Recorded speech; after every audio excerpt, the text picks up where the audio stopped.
Hello, hello, hello, hello, hello. Welcome back, welcome back, welcome back to the Agostino Zinga Show with your host, Agostino Zinga, and this is episode number 891. That is Ocho Nueve Uno. Is it 891? It should be 891. If it's not 891, then I apologize, but it should be 891. Thank you for tuning in to the Agostino Zinga Show with your host, Agostino Zinga. How you doing? How you feeling? Great, amazing, good to hear. How am I? All good, all things considered. I cannot complain. All good, all things considered. I really cannot complain. I've got a jam-packed day full of content today. I'm recording this particular podcast at 2 p.m. around that. No, 10 past 2 actually in the afternoon here on a Tuesday in London town. Straight after, I head into a bit of random show and then I'm going to the gym. And then I'm coming back and recording a DJ set. And then I'm doing more random show later on. So I've got a jam-packed day of recording content today. And I couldn't be happier to share some of that time with you, dear listeners. So thank you for tuning in. Thank you for tuning in. So, first things first. I'm happy to announce that I've booked another. This is more of a makeup trip actually. It's actually a makeup trip. I've booked a makeup trip to Berlin. Obviously my favorite place to be. You guys know what flipping time it is. So I'll be heading over there on the weekend of April the 25th, which will be my birthday, which is not something I usually celebrate. I rarely even talk about it, to be completely honest, but I thought, you know what? For one time in my life, let me do something for it. And I thought most likely what I'll do when I'm out there, to kind of bring it kind of full circle, because I'll speak about this fucking Berlin place all the time, I'll probably do a little 24-hour stream on the 25th, when I land on the 25th. When I land on the 25th, I'll get myself situated, I'll check into my Airbnb, and I'll probably do a 24-hour B-day stream or something along those kind of lines for the birthday, which is on the Friday, I think. And on the Saturdays when I'd go out, because I'm aiming to go to Berghain and shit and everything else. I'm probably checking Oxy, probably go to RSO for a little bit too, check out Same Heads, go to Paloma Bar, you know, the standard thing. And of course, you know, shove flipping doners or dooners into my mouth and whatnot. So I'm really fucking looking forward to it. Apart from that, nothing else really planned. I'm thinking to do Stone Techno Festival in the summer. I'd love to go to Dremolin also in September. And then anything else in between I can fit in. But that's really what I'm looking forward to do. And also, I'm going to also plan maybe to go back again to Berlin, maybe end of the year, when their 21st birthday is on. So I want to basically, you know, try to recover what I did wrong last year. Because last year I kind of fucked it up because I was meant to go to the 20th birthday party, but I peaked too early. AKA I got way wasted and super high in my Airbnb and I couldn't end up getting there. So this time around I'm in a far better place. I'm working out a bunch, I'm eating really healthily and whatever else it may be, and I know when I'm going there I'll be lasered into the mission at hand, which will be to stream on the Friday and of course go out on the Saturday. But that's really about it for the most part. I haven't really got much else planned. Really odd, I feel like the other day on stream when I was doing the random show, I went through some of the pictures because I went to Nicaragua to do a little backpacking trip when when somebody that I knew, no longer a friend unfortunately because I don't really talk to her anymore, but someone that I knew or used to be friends with was living out in Nicaragua for a bit. She was working for like an NGO out there. So I ended up kind of visiting her. I was probably actually, that's the thing, isn't it, how weird friendship is, isn't it, right? At one point, like, we were really fucking close because I was one of the only people from her friendship group that actually went out to Nicaragua to visit her. And I think she might have been out there for like a couple of years or something. But it was fucking cool anyway, regardless. She did me a little bit of a mad one. She did a bit of a trick on me. When I arrived, she didn't tell me that she was obviously, you know, working Monday to Friday and how busy she would be. And she just basically left me alone for like a week and a half and told me, yeah, just go. And kind of, you know, just kind of like left, and I had to kind of figure it out. It was really scary, but I did. I ended up going on one of those, I think they're called chicken buses, I think. I think it's like a chicken bus. I think that's what the term is. Those buses that take you from like one side of the island to another side. And they're super cheap, but they take ages to go there. And I remember sitting on there, and I think somebody had a goat on there. You know, somebody had a goat. People were hanging off the top of it. It felt like a scene in India or something. Honestly, it was super ghetto, but I fucking loved every minute of it. As I mentioned in the random show, when I went to Nicaragua in 2014, I also got a chance to practice my Spanish. It's not great. It's never have been great, but you know, in terms of rudimentary Spanish, to kind of order food, ask for directions, general conversations, I definitely noticed how beneficial it is to do full immersion. And I think a lot of language learning content creators do that anyway and say that online. They always say the real way you kind of level up your language learning is to go to the country that you, or basically try and speak the language that you're trying to learn as much as possible, surround yourself with the people, and you'll quickly pick it up as, you know, way faster than if you're just reading a book like I do, or if you're doing it on Duolingo and shit, just actually doing it practice. I also remember a good time when I kind of level up my Spanish, which I also need to learn Portuguese, you know, with the flipping Angolan thing. It's weird that I don't speak it, but I probably need to learn that as well. But, and also French, because I used to speak French when I was younger, but I lost it because I tried to learn English and I kind of, you know, erased it from my brain. But I also noticed when I went to Barcelona that one time to do the Barcelona half marathon, when I ran that, I forgot when that was. That might have been 2018 or something. I remember also my Spanish in Barcelona leveling up because I went to like a meetup. I went on meetup.com and I went to one of these meetups for like expats who live in Barcelona. And the idea behind it was that you spend an hour speaking Spanish, an hour speaking English, Spanish, and so forth and so on until the end of the night. And I think you met there at like 6. It was at a bar somewhere. And then someone would ring a bell, boom, it's all Spanish. So you go around the room, you know, shaking hands, kissing babies, networking and shit, talking as best as you can in Spanish. And then boom, an hour into English, and then boom, boom. And I realized, and I noticed how quickly my Spanish was improving because you were getting corrected by like native Spanish speakers or people that had better level of Spanish than you. So all that stuff was super fucking good. I really do enjoy that. But all this to say, when I was going back and checking all my pictures from Nicaragua from 2014, I ain't gonna lie, like I didn't get as much wanderlust as I thought I would get. I don't know if it's because of the year or because I'm just focusing on my work. I'm not really that bothered about holidays this year. Not really that bothered, you know. I'm gonna try and make this summer in London good, or this summer in the UK fun. I'm definitely going to go out a bit more and just kind of enjoy the sun, because I usually try to hide away from it because I tend to sweat too much and I get really self-conscious about how much I'm sweating when I'm outside. But I'm going to go outside anyway and enjoy most of it. But I'm not really like angsty to go out anywhere. Do you know what I mean? If anything, if I can, sometime in the year, maybe in the end of the year, I'd love to maybe check out American shit and do like a little mini tour. That might be something that'd be quite a good. Go from like the East Coast to the West Coast and then fly back. That'd be pretty sick. But obviously it all depends, innit? If I've got time or whatever, funds and shit. So that might be something to do. But I'm kind of focused on just like working, grinding and doing as much as I can here this year while I can, especially whilst I'm not fucking locked down to a 9 to 5, and then try and figure out the stuff later on. But I'm not really that bothered, even though there's been crazy PR. Not too sure if you guys have noticed it, but the PR online for Brazil, woohoo! I don't even care for Brazil too much. I'm not going to lie. Yeah, I know hot girls, great weather, food, whatever, drink. But, you know, Brazil doesn't really call me as much as maybe Colombia.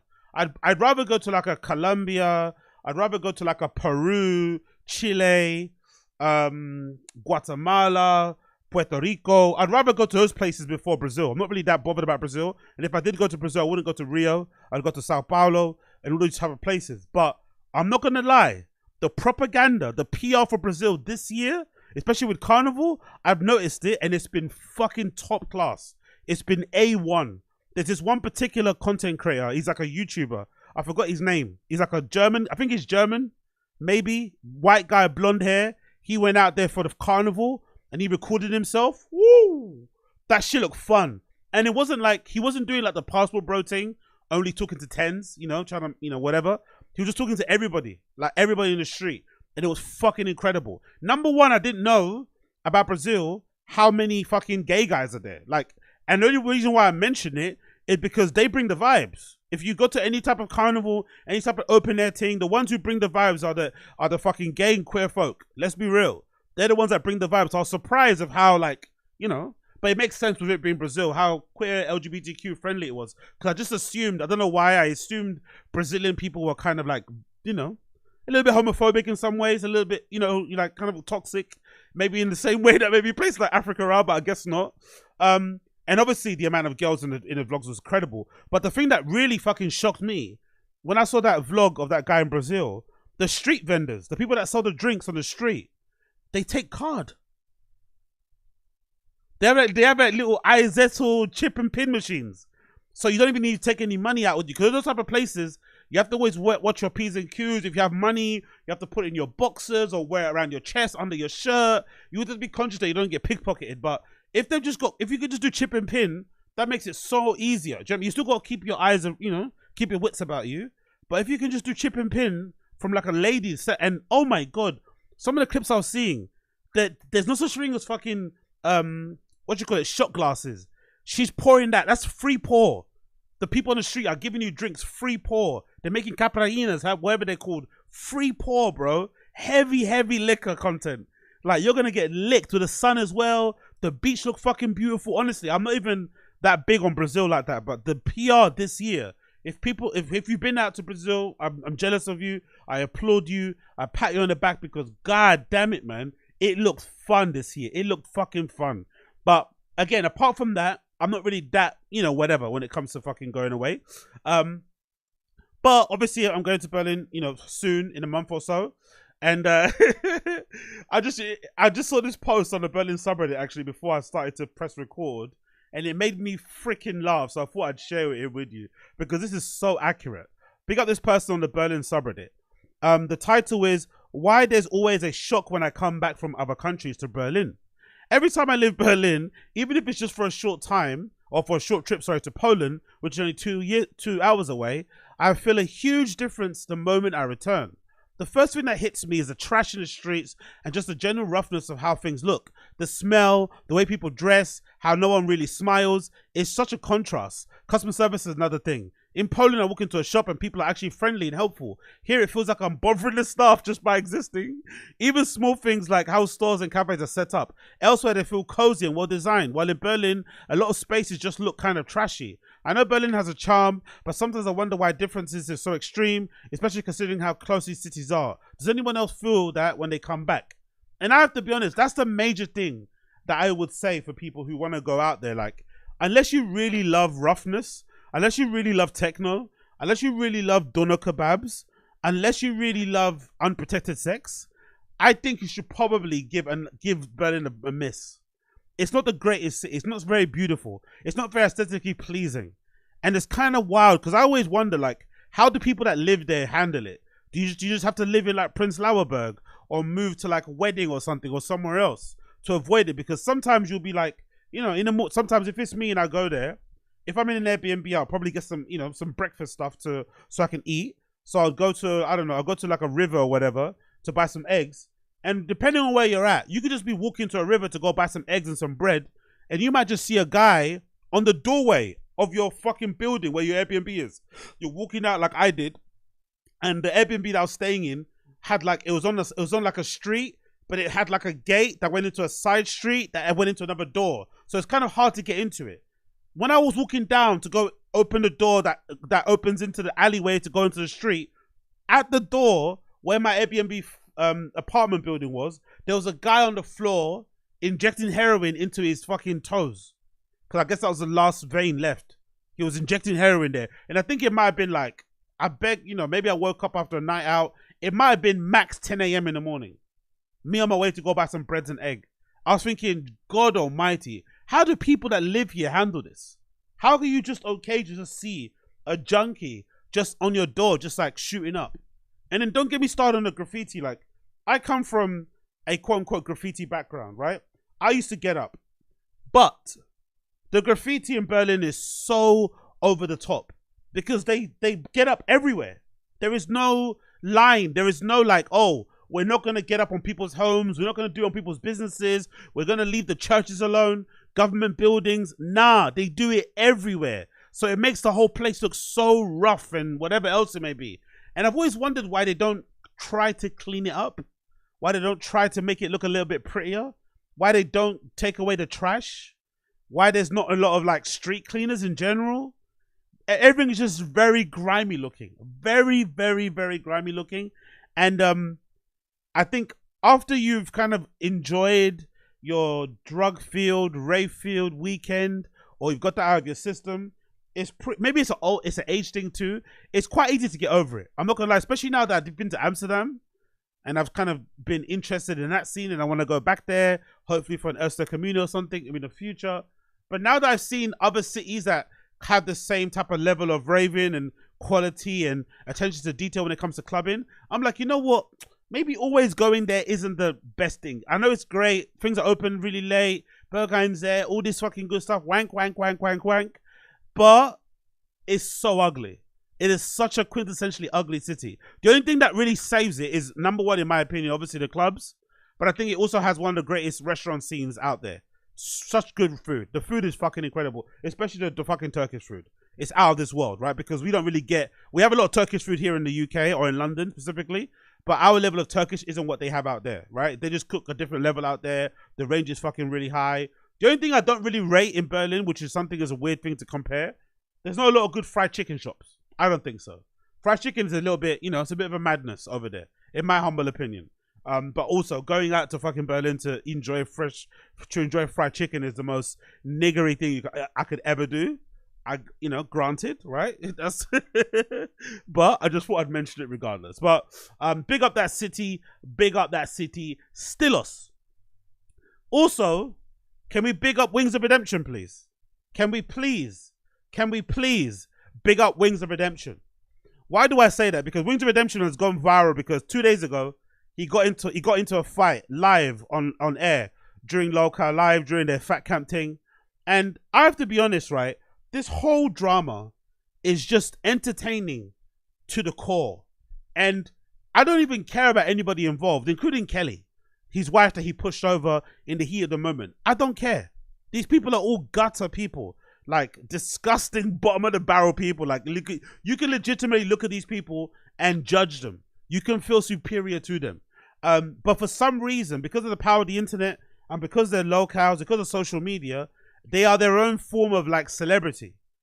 So the thing with Wings that intrigues me, even Boogie, just following locals in general, and Darkside feel like DSP, these guys have taught me that number one, karma doesn't exist, right? In my opinion, I feel karma doesn't exist because all three of these guys, Boogie, Wings, and DSP, are able to make a really good living streaming online, and their content is shit across the board, and they're garbage people, garbage human beings, liars, cheats, you know, abusers, like horrible people, scoundrels, right? But they get away with it because people have to watch a car crash. So they taught me that karma doesn't exist, and they taught me how to enjoy a freak show just for what it is. Like, enjoy the oddity of these guys, because in reality, none of these humans should be on the internet. None of them. The internet is the worst place for them because they've obviously got something wrong with their brains, and they get trolled mercilessly. They get bullied mercilessly online. They get abused mercilessly online. It's non-stop. And they have to create like a reality distortion field around them that eventually breaks because it's hard. Like I think they call it, according to in DSP language, they call it pignosis, right? Where DSP pignosis is basically like he's basically able to like, you know, brainwash his fans into always giving him money, right? That's one of the things that people hate about DSP, myself included. But I think sometimes you can pignotize yourself.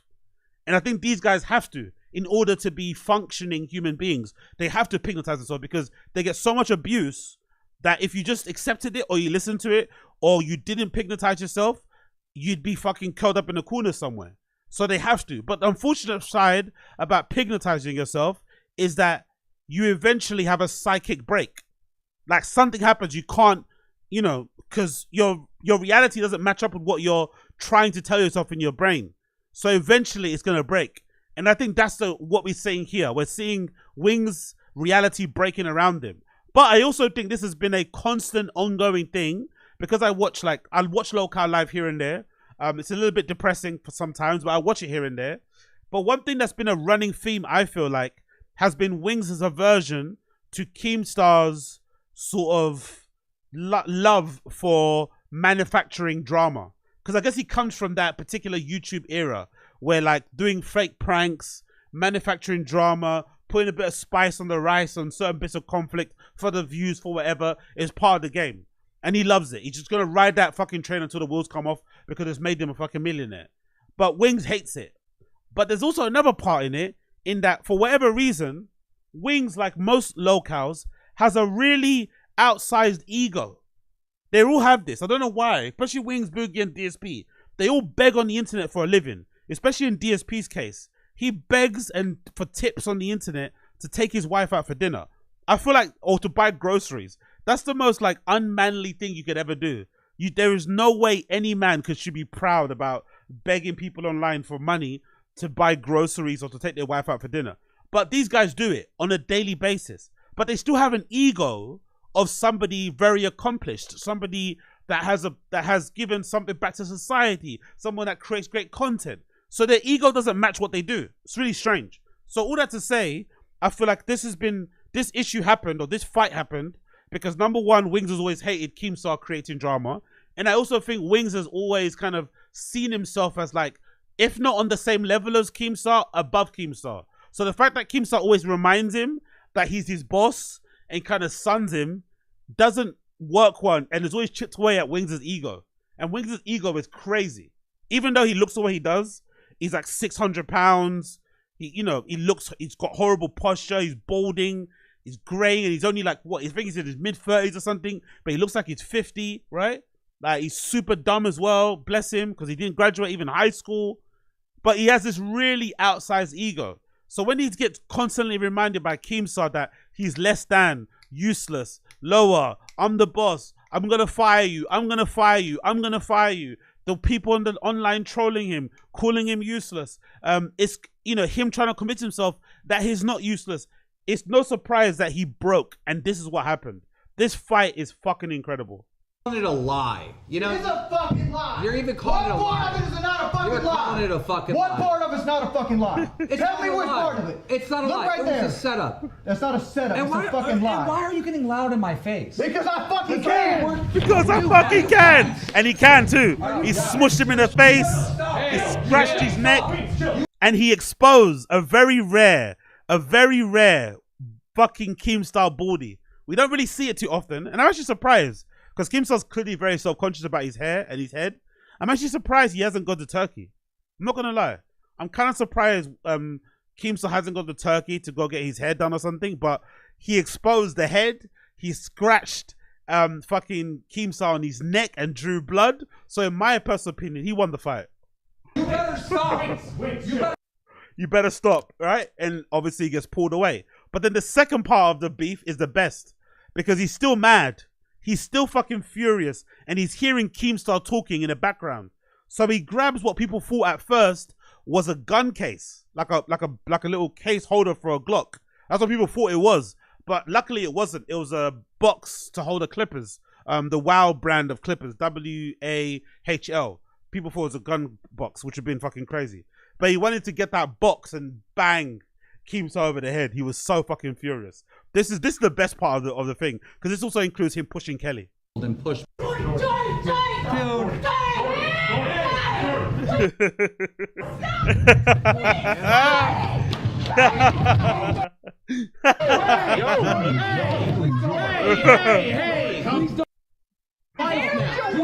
go calm down. That's your wife, man. That's your wife they're hurting now. Calm down, dog. Get the fuck away from her. I love how Boogie doesn't get up, by the way. Boogie, the fucking fat, lazy shit. I love how he doesn't get up. There's a time lapse somebody uploaded of 11 hours where Boogie doesn't stand up once. Look at Boogie, he's still sitting down. He doesn't move a fucking inch. Honestly, it's such a freak show. But why I laugh at this, even though it's horrible, right? Even though this push, seeing this man physically assault his wife like this on camera isn't great. But you know why I laugh at this? Because she's been enabling this behavior from day dot. I remember watching a stream where I think they had like was it a relationship psychologist or psychiatrist or something along the lines there, or something like that, working with them. And basically they were asked, no, I think the issue was that Kelly was complaining, Wings' wife, of Wings not making an effort for her birthday. And basically Wings' answer was something that I would say about my own birthday. Like, I don't really give a fuck. I don't like celebrating it. I don't care. But when you're with somebody, even if you don't care about celebrating your own birthday, you have to celebrate theirs. That's just what it is. That's just what you signed up for when you're in a relationship. Especially if that's your flipping person that you married. You just have to put away or put to one side whatever your personal feelings are about birthdays and just celebrate your fucking wife's birthday. So he gave some really, really cold response about, I don't really care. Like, if I say my honest thing, you guys are going to cry. And then he says some crazy thing about, I don't care. Your birthday isn't important to me. Something wild, right? And he's been saying certain things along those kind of lines along the way. He kind of treats Kelly more like that's his mum or his grandmother as opposed to his actual wife. She also takes a lot of shit. Allegedly, according to people online, they've never fucked, basically. Allegedly to people online. They've never actually consummated the marriage. That's the theory online. They've never actually had sex. I think because she actually complained to some random guy that she was talking to and flirting with online.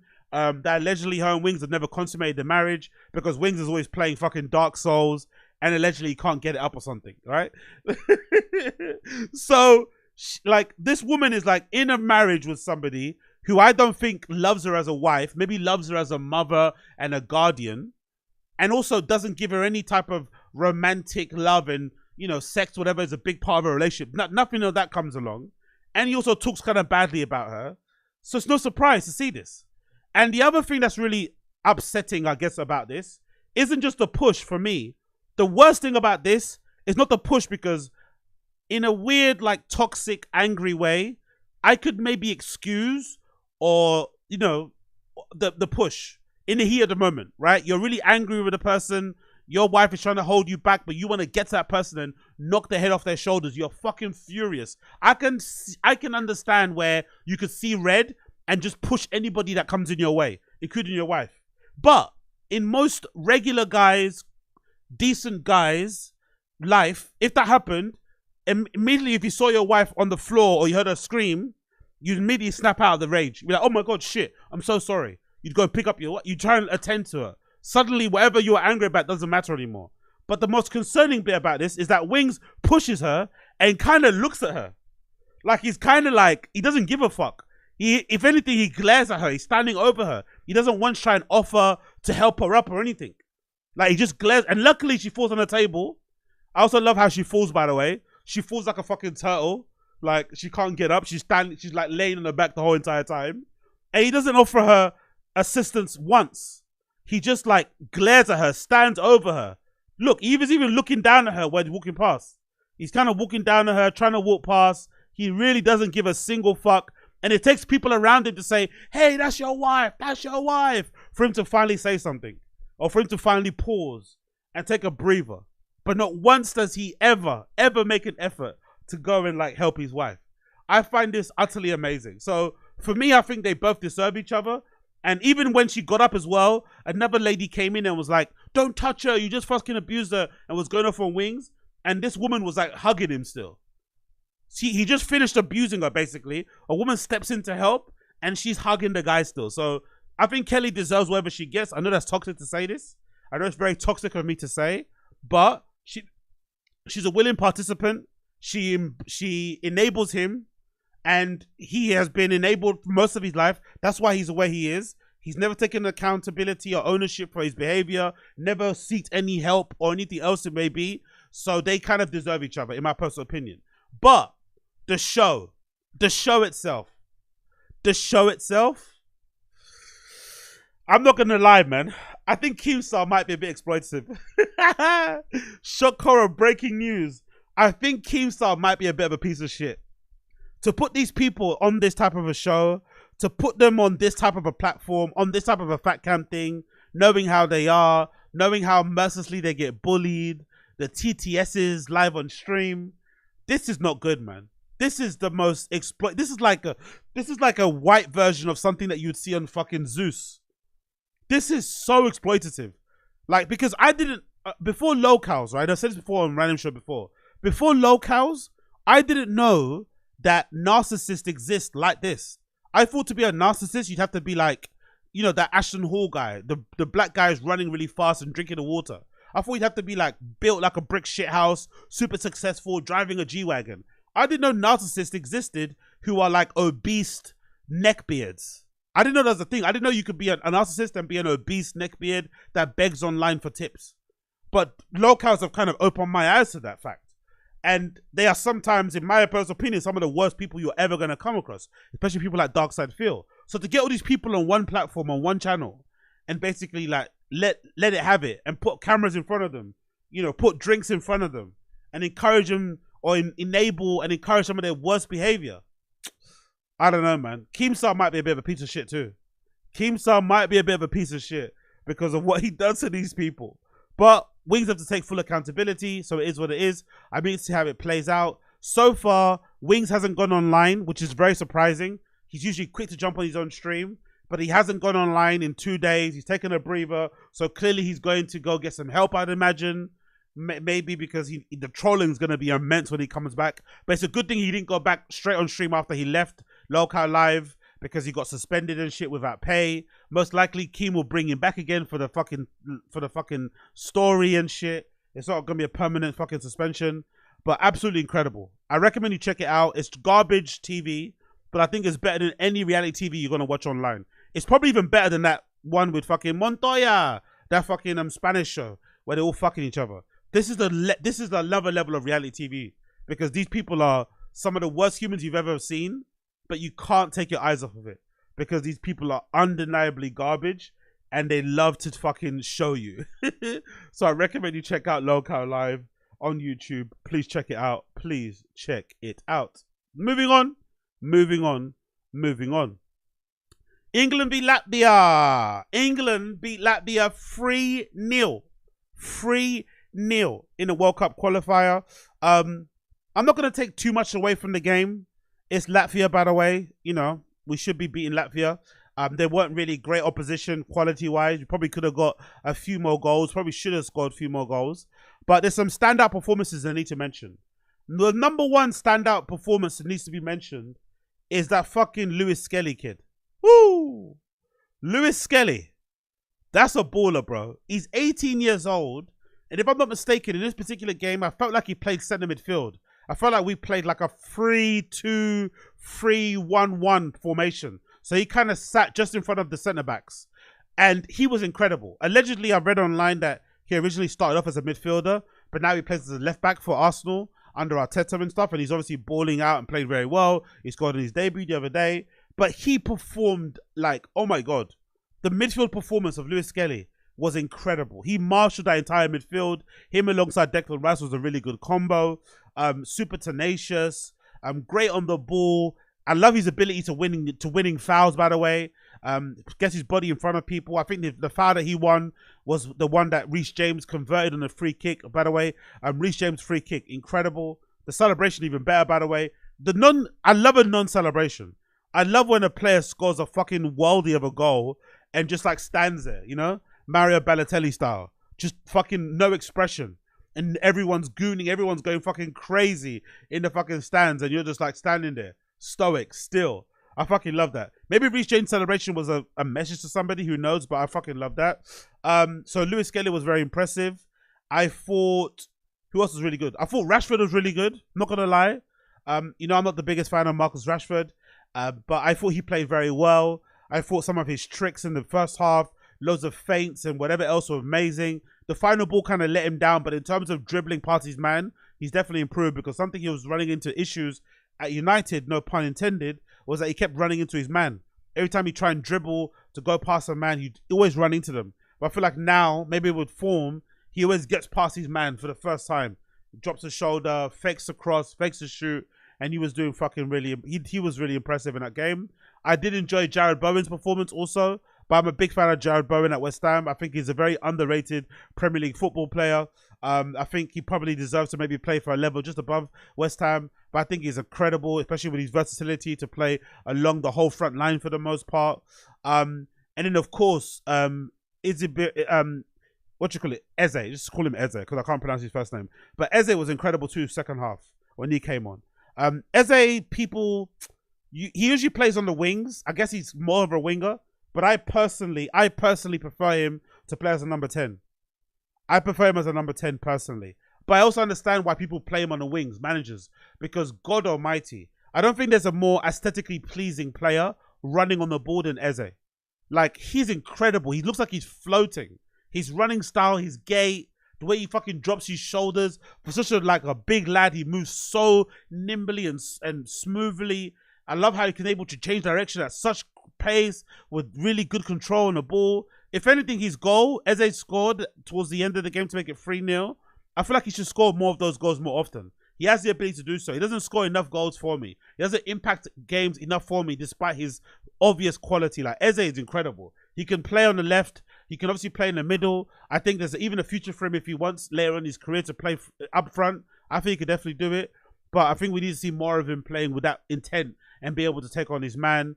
And obviously, I thought Rodgers also played pretty well in the first half. So, decent game all around. Wasn't too mad about it. I'm liking what I'm seeing from Thomas Tuchel managing England at the moment and onwards and upwards. But I wouldn't take too much away from it because Latvia were pretty poor. Breaking news also about football. We have to talk about Trent Alexander-Arnold.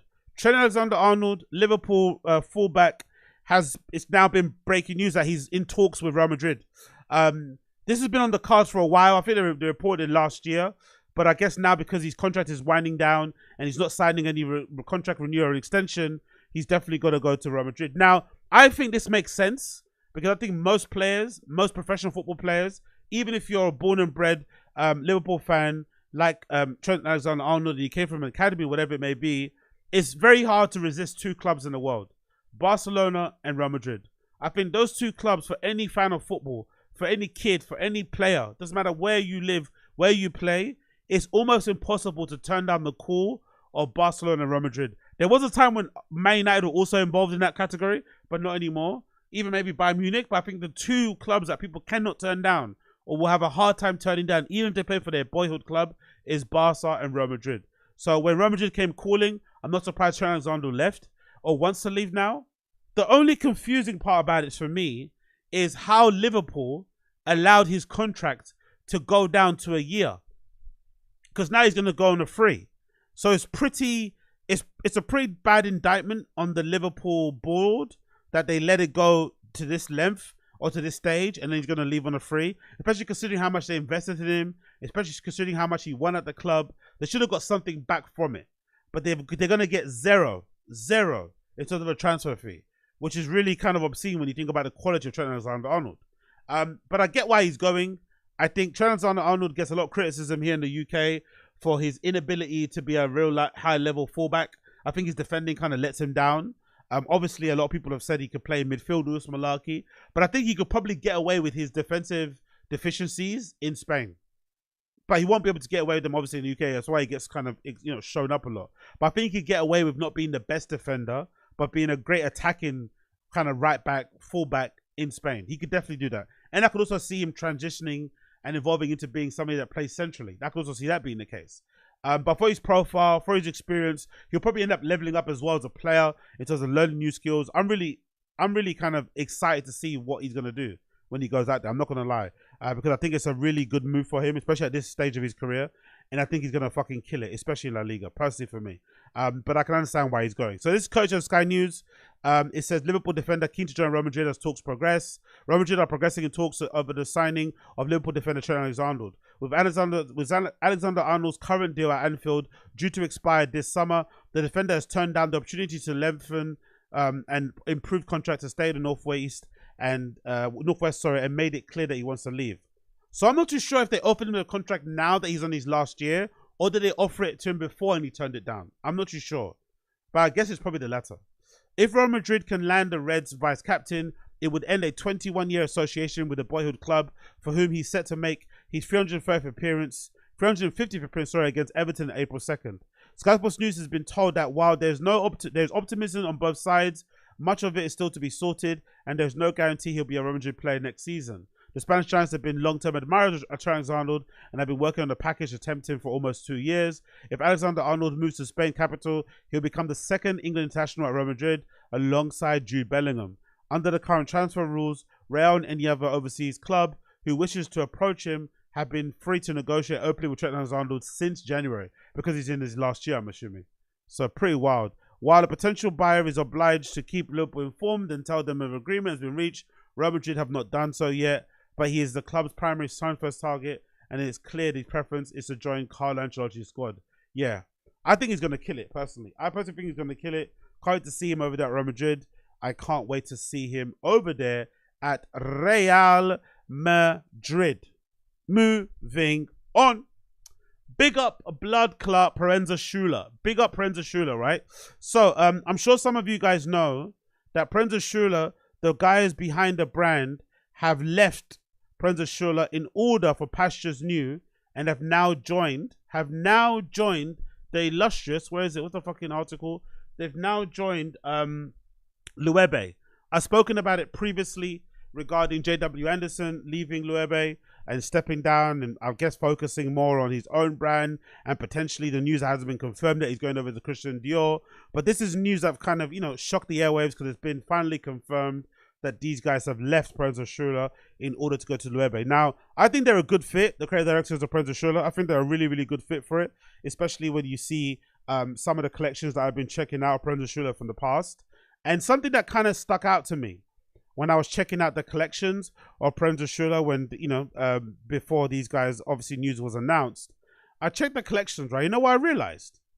When you go over, when you check Parenza Schuler and you go through their fucking, their Vogue runway collections archive, I scrolled down, I thought to myself, when was the year that Phoebe Philo left Celine?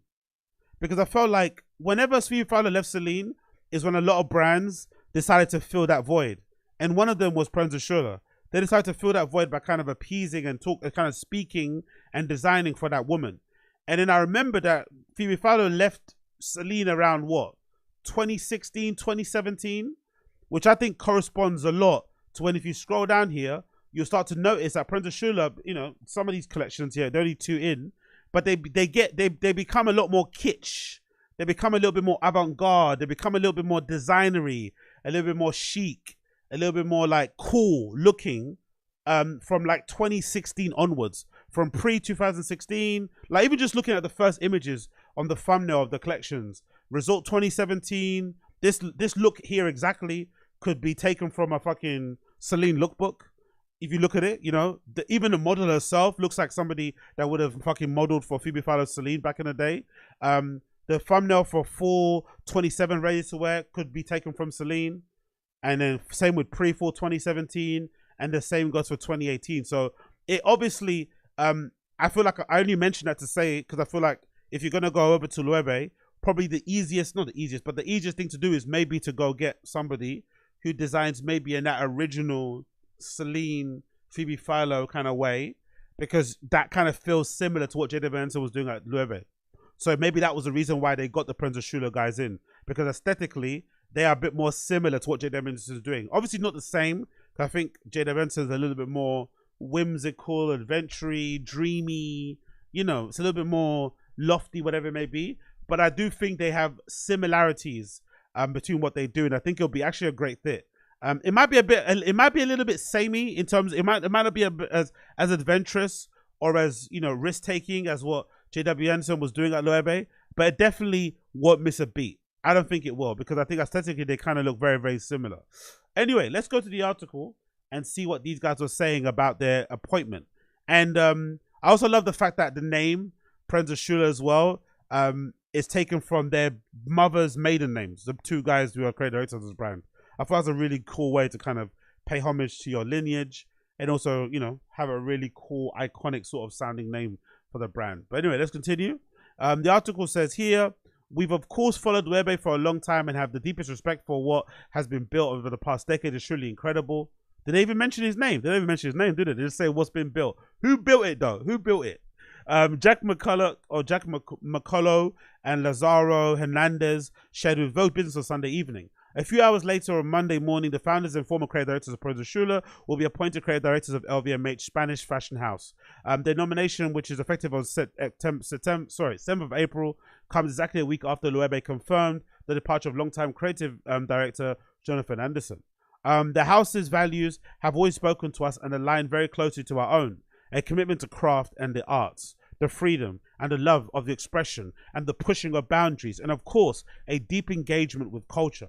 The designer duo added, these are all things we've constantly pursued at Parenza Schuler, a blight on a smaller, more independent scale.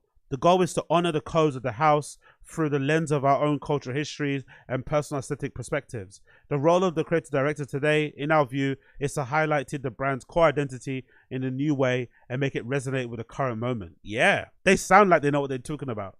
They sound like they know what they're talking about. It's probably going to be a big role for them, working with LVMH, working with a big house or big brand like fucking Loewe. They are on it. They are on it like fucking Sonic. The first thing they plan to do upon arriving is to meet the teams, artisans and craftspeople. The level of craft that comes out of this house is second to none. So we're beyond excited to learn, collaborate together and help shape the next chapter of this remarkable brand's history. It continues, McCollough and Hernandez rose to fame in 2002 when they founded a New York cult label, Prensa Schüler, after graduating from Parsons School of Design, same school I think that Heron Preston went to, very legendary design school out there in New York.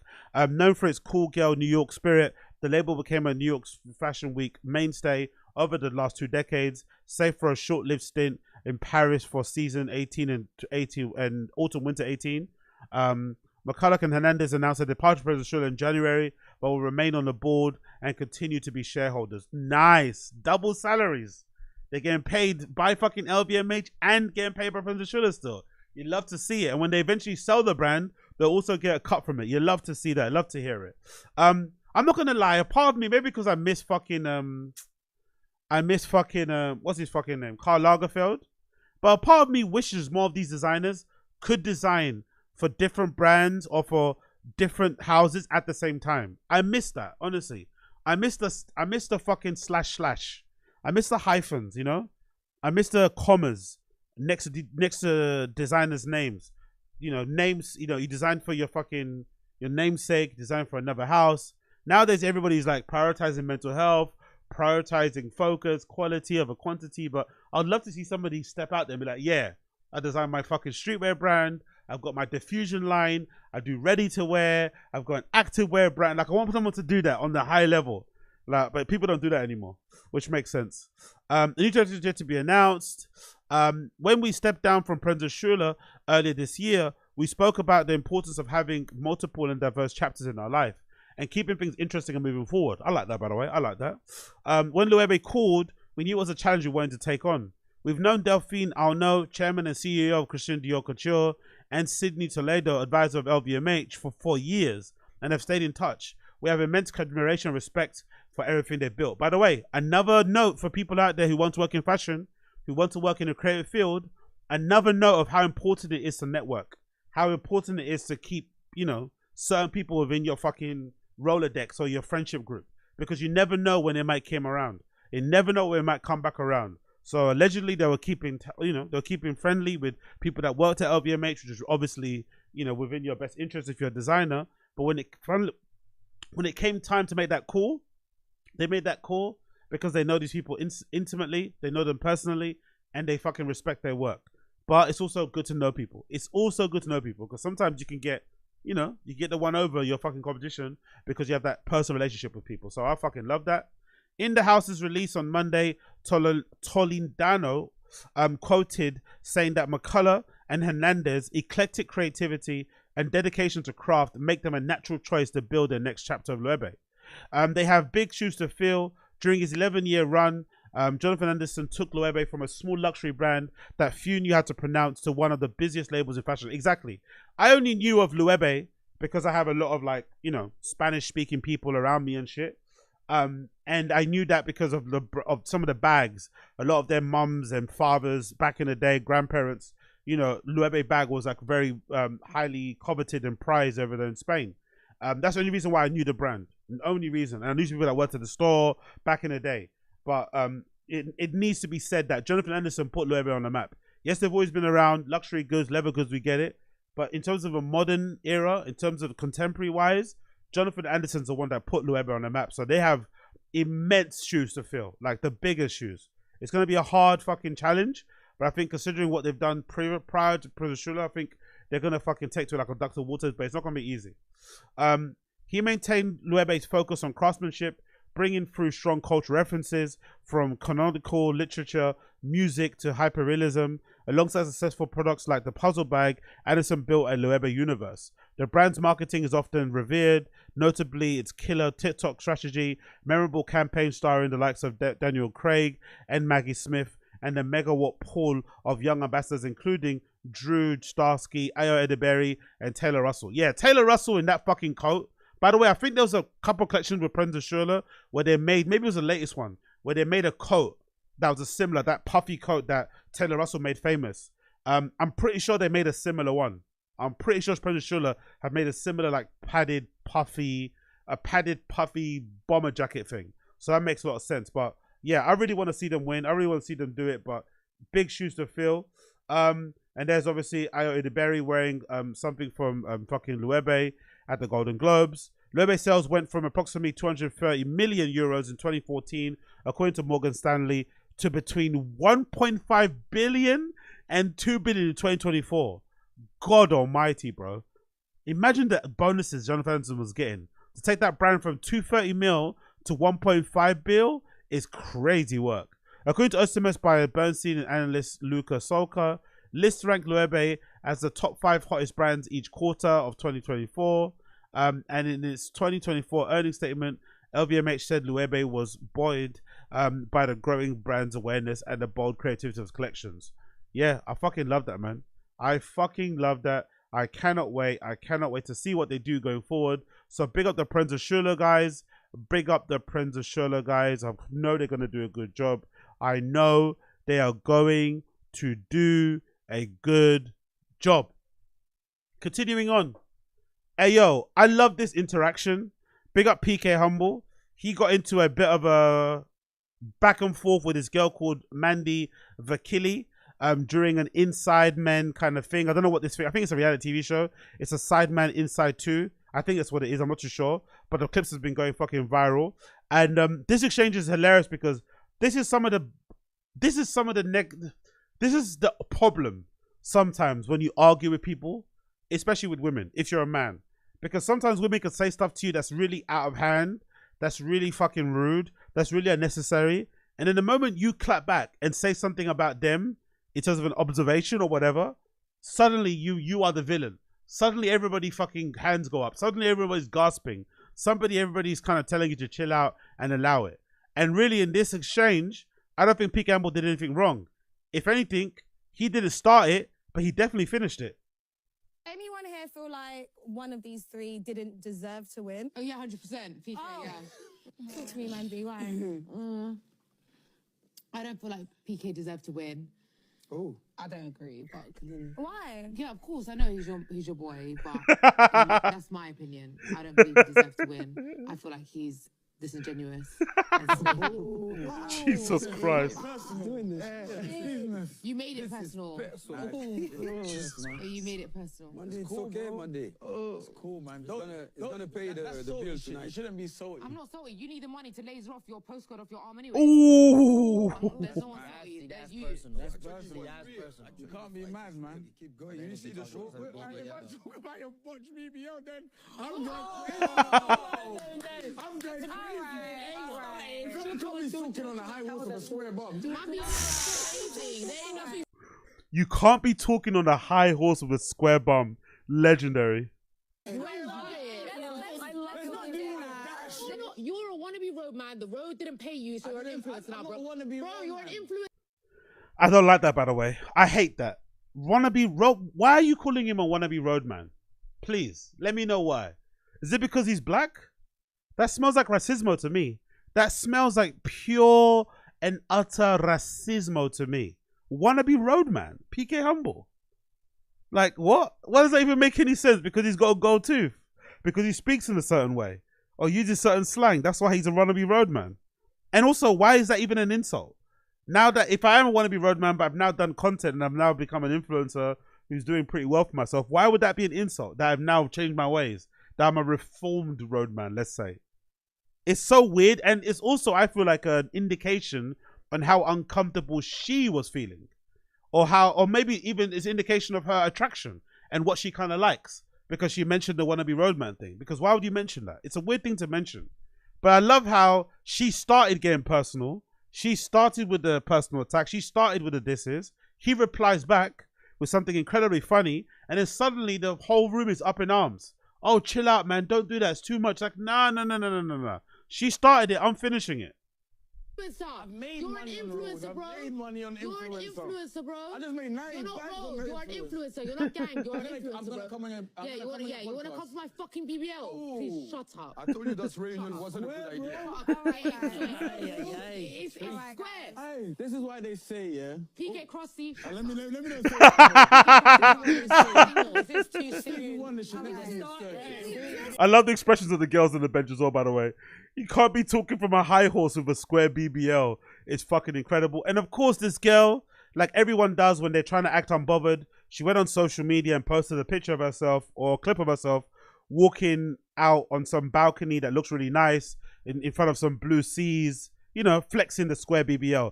But this is proof that it definitely hurt you, right? Because that video went viral like a day ago. She posted this clip of herself walking towards some water, clear blue water with the BBL, having a good time and, you know, whatever. But it's like, come on, man.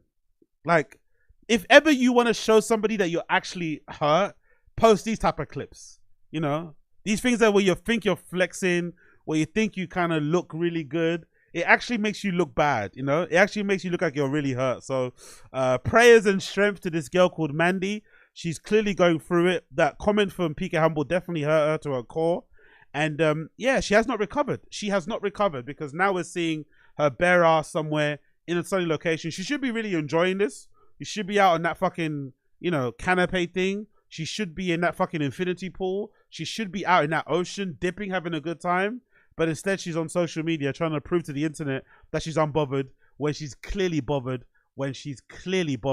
But again, what do I know? Absolutely nothing. Moving on. I want to quickly mention this. So this is courtesy of Saeed TV. Big up Saeed TV, one of the premier Man United fan channels out there. Why I wanted to bring this up is like, I feel like this video that's gone kind of viral on my side of social media, especially football social media, football Twitter and shit. Saeed sat down and did a tier ranking of the best football podcasts and creators. He did it originally alongside Tazs, and then Rant and Bants joined towards the end. But this tier list has caused a lot of division, has caused a lot of arguments, has caused a lot of issues, and people don't seem to be the happiest about some of the rankings. Now, I have to be honest, when I was watching this live, I watched the entire thing all the way through. I did feel like in the beginning, it was done in somewhat good nature. It was done in a nice way, in a sort of like politically, wasn't politically correct, but it was done in a kind way, not in a harsh way. It was just their personal opinion. They were giving everybody props. They were ranking them from rebrand at the bottom, meh, then gold, then underrated, then elite, then GOAT. And I thought the rankings were pretty on point. But then as soon as Rants and Bants joined, who I like Rants. He's one of my favorite kind of United fucking content creators. But you could definitely see the energy shifted when Rants come. Because Rants come in on a little bit more of a, I wouldn't say negative, but he came on a bit more of a truth-telling thing. He wasn't trying to mince his words. He was really being honest about the craze he doesn't like and doesn't rate. And that kind of muddied the conversation. And maybe the inclusion of Rants also prevented them about talking about certain creators, like maybe including channels like Stefford Paddock. Even though I don't like Stefford Paddock or Mark Goldbridge with United Stand, to not have those two channels ranked is kind of wild. When you look at the rankings, to have AFTV ranked in the mayor category is also kind of wild, because I think a lot of content creators, especially people that, you know, come from ends, whether you're black or brown, whatever, I think a lot of people probably got their start or got inspired to make their own content, to make their own fan channels when they saw AFTV blowing up. I know the impact of AFTV because I don't really watch a lot of rival club fan channels, to be honest, because I think a lot of them chat a lot of shit. I think that goes for United fans as well, because they're kind of myopic when it comes to their brand, or when it comes to, their team. But I feel like AFTV did a good job of like reflecting, you know, the smorgasbord of Arsenal fans out there, and it also put a lot of people on. A lot of people have got their careers, have kind of made a future for themselves based off the name that they were able to make off of AFTV. So to have them in the meh place is crazy. Maybe in terms of what they're doing now, but for their impact overall, they have to be GOAT status. They have to be. Goldbridge is another example. With United Stand, even he could have two. He could be GOAT status. I think Mark Goldbridge, either himself or with United Stand. But I think he deserves to be there. Even if you don't like him, I don't. I think he's a fucking embarrassment to United fans, but you can't deny his impact on social media and the fact that he's been doing it for so long as well, and so consistent and so hardworking, blah, blah, blah, blah. And the amount of people he's given chances to who have now gone to become successful. Saeed TV being a good example. He kind of got his start from doing the stuff he did with the United stand, and of course building his own channel, his own brand. I think Rants, to a certain extent, even though he had his own thing going on for a while on social media, a lot of people kind of knew who his name, got to know his name based on the stuff he was doing on United stand. I think with the Flex and Rant show and stuff. And yeah, man, I think the whole thing was a reflection of sometimes how hate-filled the UK can be, unfortunately. Like, as good as these channels are, a lot of them don't really work with each other, unfortunately. A lot of these guys didn't even know they watch each other's channels until some of the people jumped on board and got their props. Like, they don't really be giving people flowers. They don't be co-signing a lot of people. They don't be going on a lot of each other's channels. And I feel like that is probably the reason why everything's a little bit kind of like, you know, everything's a little bit siloed. No one's kind of like joining forces. But I think in general, the people getting upset about this need to really take a big picture perspective on it. It's really refreshing to see all of these people who I would say are from the same places that I'm from, making money, making content, doing things that they love, talking about the clubs that they fucking love and support on social media. Because there was a time where football media didn't look like this. Football media was very whitewashed, for lack of a better term. And the fact that this exists, where there are a bunch of people who probably don't even watch Match of the Day, who probably don't even watch football on TV and just follow content on YouTube or via YouTubers, you know? So the fact that that is a thing and it's a viable option for people to carve out a career in or whatever it may be and make a name for themselves and maybe kind of pivot off that into other things is incredible. And it doesn't get enough kind of credit. So the fact that these guys are all on there is a big win. But the division and the arguments and the quote-unquote beef it's caused has been upsetting. But it's also a reflection of how negative this country can be. How kind of crabs in a barrel mentality this place can be. It's really unfortunate. But I guess that's the case. Continuing on about cases. God almighty, man. Prayers go out to fucking young Philly. Obviously, more prayers go out to the victim. But just in terms of the timing. Because this dropped on Monday morning.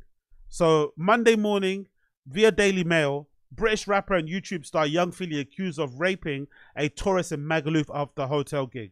Or after, in Megaluf Hotel, sorry, after a gig.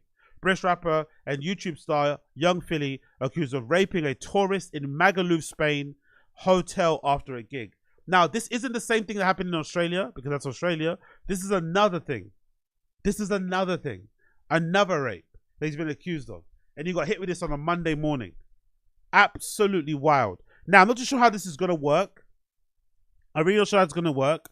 I'm not too sure if, like, you have to go through your court case in Australia first.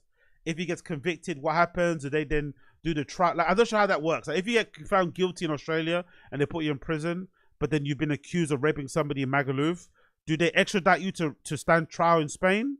And then what do they do with the sentences? You know, I don't really know how that goes on. But either way, it's not good news. It's horrible news. It's probably the worst news for him as he's trying to fight one case. He's got another one with the same level of severity. The same fucking extreme thing he's been fucking accused of. And a lot of people online are basically saying this is the reason why a lot of his friends haven't come out and said anything. But I have to be honest, like, let's be fair. If you've been in a workplace, like, I've been fired by my, like, you know, for my bad actions, like, once. But I've been, you know, unfortunately let go as part of a mass overhaul, or, like, you know, a company went bankrupt and stuff a couple of times. And I've also seen people get fired at workplaces. Let's be real. Even if you're working in retail and office job, when people get fired from workplaces, it's almost like they have, like, leprosy. It's almost like they have an aggressive form of fucking eczema. Or they have, God forbid, some other terminal disease. People really run away from you. They act like you don't exist. Like, you could be getting walked through the building, walked through the fucking floor, whatever, and people act like you don't exist. They won't make eye contact with you. Sometimes they won't even text you after the fact, check if you're okay. When people get fired, people don't stand up for them. Even if you've been unfairly fired, people treat you like you don't exist. They don't want to get any of that fucking unemployed, just got fired smudge on them at all. They just kind of turn a blind eye. That happens in the workplace. So how can people expect people who are influencers, who rely on, you know, a big part of being an influencer to get money and to make your living is your perception and how you're perceived and who you align yourself with, and also likability. Why would you risk your future? Why would you risk your career to stand by somebody who's been accused of such a heinous crime when in regular day-to-day life, if somebody gets fired at a workplace, nobody stands up for them. Nobody fucking defends them. Nobody fucking cares for them. Nobody goes and tells them. No one. Everyone kind of turns a blind eye. Everyone pretends it's not happening. People are suddenly on their phone. People that usually are always yapping are suddenly focusing on what they see on the screen. Suddenly they're trying to fucking do pivot tables and shit. So this expectancy for, don't get me wrong, in an ideal world, would it be nice to see a little bit more loyalty from his friends? Because he's innocent until proven guilty, right? According to your, especially if he's your friend, you'd think that. Maybe with us people online, because we've heard of certain things and we've put two and two together and we've seen these previous actions and behaviors when it comes to girls, and we've seen that viral clip of that one girl who said something happened but didn't want to go any further. We can kind of piece it together and say, in my humble opinion, if you had to ask me, gun to my head, I think he did that shit. You know, 50 Cent meme. I think he fucking did that shit. But if you're his friend, you would obviously give him the benefit of the doubt. You would obviously be like, nah, I'm defending my friend in an ideal way. But come on, you can't expect people who've worked hard for their career to kind of risk their career to protect or stand by him when he's not even protecting his own career by not doing the madness, allegedly. You know, he could protect his own career and look after himself by just chilling out. But if you've watched Young Philly's content, if you're familiar with him, you'd know that chill out doesn't exist in his vocabulary. He's always been hot. He's always been doing too much. And it looks like it's finally starting to, like, you know, he's finally paying the consequences of doing a little bit too much, unfortunately for him. So the article says as follows. British rapper and YouTube star Young Philly has been accused of raping a tourist in Megaluf. The 29-year-old, who has appeared on several BBC shows, is being investigated by a judge in Mallorca, capital Palma, over an alleged hotel sex attack. Philly, whose real name is Andres Philip Valencia Barrentos, pleaded not guilty less than a fortnight ago at a court in Australia's city of Perth for 8 charges arising from alleged rape of a woman in his hotel during his tour last September. God damn it, he's been in Australia, stuck there. September, October, November, December, January, March, February. Oh, February. No, well, September, October, November, December, January, February, March, April. April coming up is going to be 8 months. May, June, July. Oh God, it's gonna be 12 months soon. It's gonna be a year like that, stuck in fucking Australia. Wild. Barrentos, who has 1.8 million YouTube subscribers and millions of Instagram and TikTok followers, was seen for the first time in 5 months on March 11th as he left court on a $48,500 bail and told weight in newspapers a lovely day. The YouTube star is now facing fresh accusations after a British tourist accused him of forcing himself on her at an unnamed Megaluf hotel after he performed at the island resort last summer. The woman, believed to be her age around 20, we know the ages of girls that he's been in. Oh, yeah. Reported him to police in Britain, who passed the details on to allegations to counterparts in Spain. The holidaymaker alleging Barrentos raped her, says that they met for the first time at Megaluf Beach Club, where he performed and bumped into each other hours later at a nearby nightclub. God almighty. Now, the only thing that's a little bit odd about this is that they're saying this happened last year. So I'm not too sure what that does for like sex kits and stuff. Is that what it's called? No, sex kits, my bad. Rape kits. I'm not too sure what that does for rape kits. What happens with that?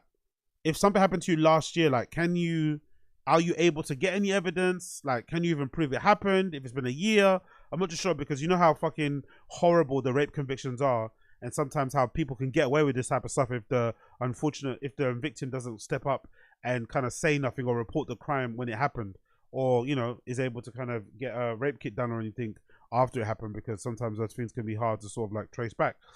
So I'm curious to see how they did that. But I guess with it going to the Spanish authorities, maybe there is some validity into this. I'm not really too sure. But in terms of optics, it's fucking horrible.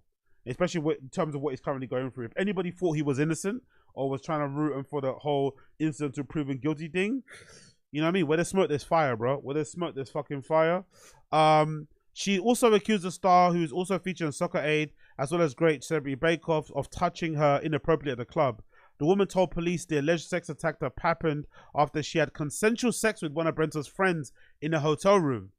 So I'm assuming that friend is going to get subpoenaed, probably. She claims that he then accompanied the man. No, she claims she then accompanied the man to Brento's room before he allegedly raped her when they were left alone together. Oh my God. The woman is understood to have sparked an ongoing Spanish court probe after reporting Brentos to a UK police force a few weeks after she returned to Britain following the end of her summer holiday. British authorities contacted the Spanish civil guard, who passed the details onto allegations to an investigating court in Palma.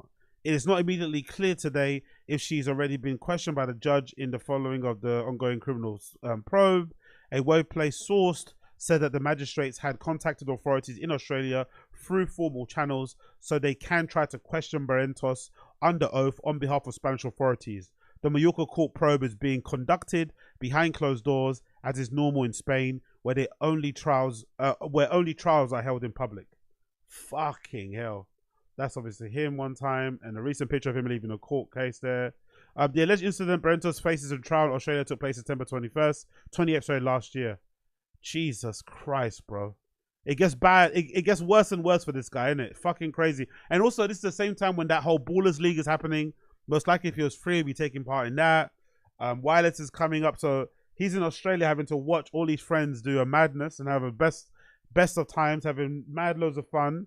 It also feels like fucking Piqué Handball's kind of like risen up since Young Philly has kind of stepped away because of this fucking charge he's going through. You know, it's fucking wild. But again, he has himself to blame. He only has himself to blame because it seems like he was doing too much and he's finally paying the price for it. And not say finally, but he's paying the price for it in some regards. And it's looking kind of bad, man. It's one thing to get accused of a rape once. You know, you can maybe argue that and kind of defend yourself. But to have two separate people from two separate continents come out and say something about you, that's kind of fucking dicey. And most likely, from my experience of, you know, following some of these type of cases with notable people, usually the more people come out victims, the more it gives other victims courage to also step out and say something. So don't be surprised if you see more people step forward and say that he did a madness to them as well. Don't be surprised. I wouldn't be surprised. Don't be surprised. I wouldn't be surprised. Okay, moving on.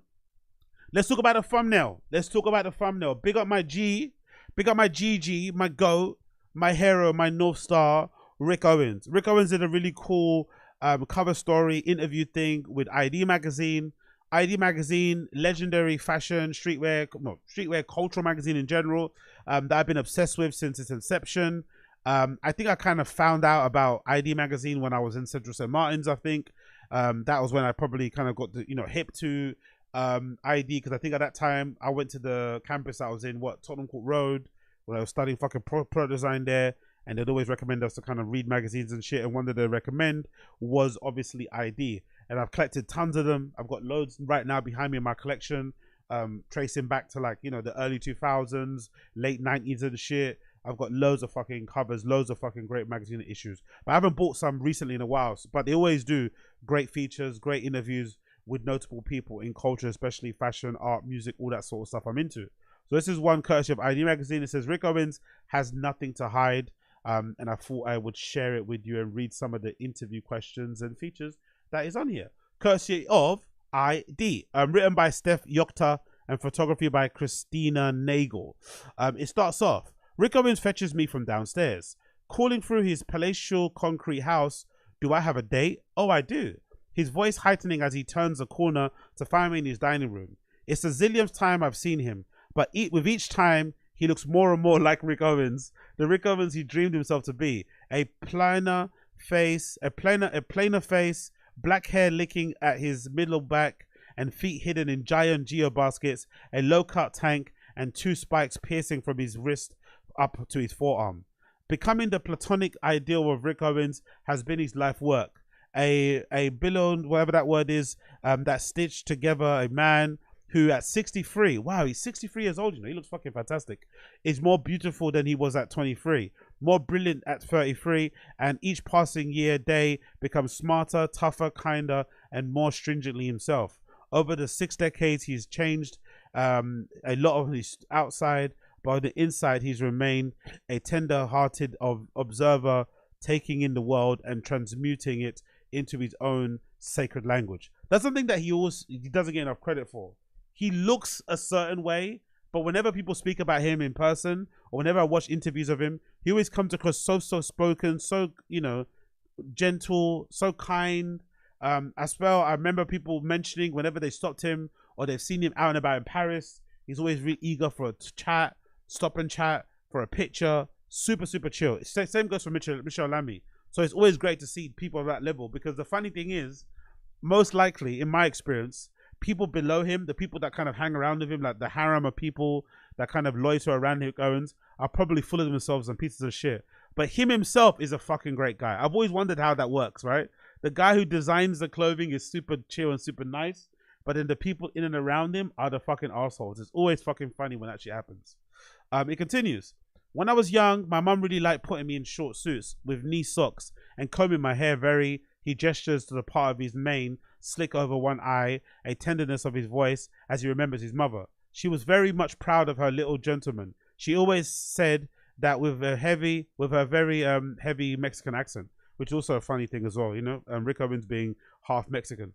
The most enviable quality of Rick Owens is that gentleman's generosity. It has persisted in him at every age, in every outfit. He's warm, glamorous, but not shy, so that when you are close to him, you are captured in his shine. Sitting next to him, watching him put on his long Californian sentences together is the most magnetic experience. He could have been a poet, a performer, a podcast host, or just a big personality, but instead he makes clothes that changes our minds. Yeah, Rick Owens and Tom Ford give the best interviews in fashion nowadays, bar none. Maybe John Galliano also, but you know, he does the madness, so we don't include him.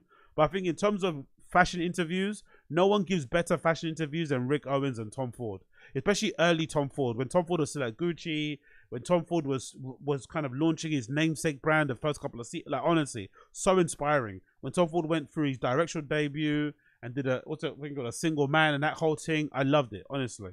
Those two guys did give some of the greatest interviews. So let's scroll down. Oh, look at this picture. It features, I think, a picture of Michel Lamy's hands on the back of Rick Owens, I'm assuming, giving him a massage with the rings and her fingertips dipped in black paint. I love all the fucking wristbands taken probably from loads of art galleries and whatnot and shows. Let's see, do we get to the interview? I want to see, is there an interview or is it just, okay, it's the article, there you go. The interview's down here, it starts down here. Let's see some pictures here. Look at the carousel of pictures of the people that he hangs around with.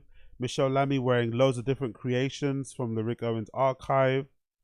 Wearing stuff from Fall Winter 16. Wearing stuff from Fall Winter 24. She's fucking incredible. I love how Michel Lamy's been embraced by like black hip hop artists now, especially the new generation.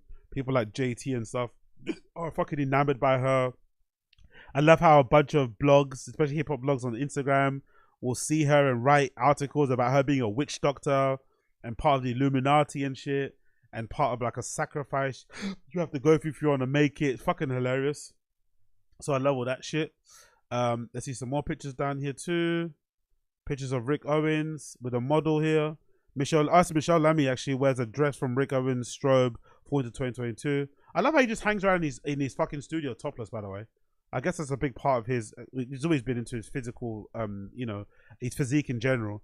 I think he's a big proponent, obviously, health and fitness and shit, but I love how he just struts around his fucking design studio topless, you know, putting on glamorous outfits on his models, on his test models, on his fit models, I think is what they're called, draping shit, cutting shit, making shit. I fucking love it. So let's see the interview. Do you remember when you met Michelle? Says Steph Yokta. Rick Owens. I probably met her at a party at her house. At that time, I was hanging out with Rick Castro. He's a fetish photographer now, but he was a stylist then. And I was hanging with Vaginal Davis. I love that name. Vaginal Davis and Glenn Meadmore, who were performing in clubs. And they were kind of drag, but kind of punk. And Glenn did this weird cowboy drag with eyelashes and a bad wig and a cowboy skirt and pants, and sang cowboy techno punk songs about cornhole me and peel it back grandpa. By the way, the bar or the party that Michel Lamy used to run was incredible. I forgot the name of it. I think it's Salon des Amateurs. I think I think that's what it's called. But she used to own and run this cafe, this club, restaurant thing that was legendary in Paris. I remember reading loads of great fucking interviews about it and about her. And that was always one of my kind of like North Stars when it came to opening my own club or my own space. Like capturing that vibe and that atmosphere of those kind of early resident advisor event reviews, the early review for I think it's from the Paris review of Michelle Lamy's club and restaurant and bar, whatever it was called. Like that whole vibe, that whole community, that whole scene it captured was fucking incredible. So it's cool to see them at a party. Sounds amazing. Rick Owens says Glenn is like 7 feet tall and super skinny. He was also maniacal. He would just throw himself all over the stage and he would hurt himself. I mean, he was just totally reckless, which was a part of his charm.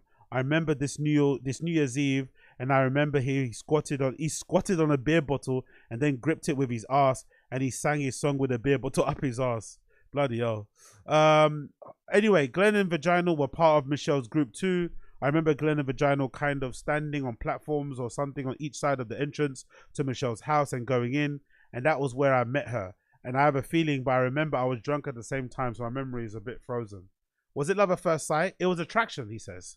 But everybody was and is attracted to Michelle at first sight. She has so much magnetism and allure. She is always incredibly attractive to me. But then I started noticing her afterwards. When we started working together, she always wore little tights with jackets or something. Running around in little tights, she was very cute. The hair, the jewelry, everything. And then the way she was. Oh, lovely. That's fucking beautiful. I love how he's describing her, man. Looking super cute, looking really hot in all this amazing designer.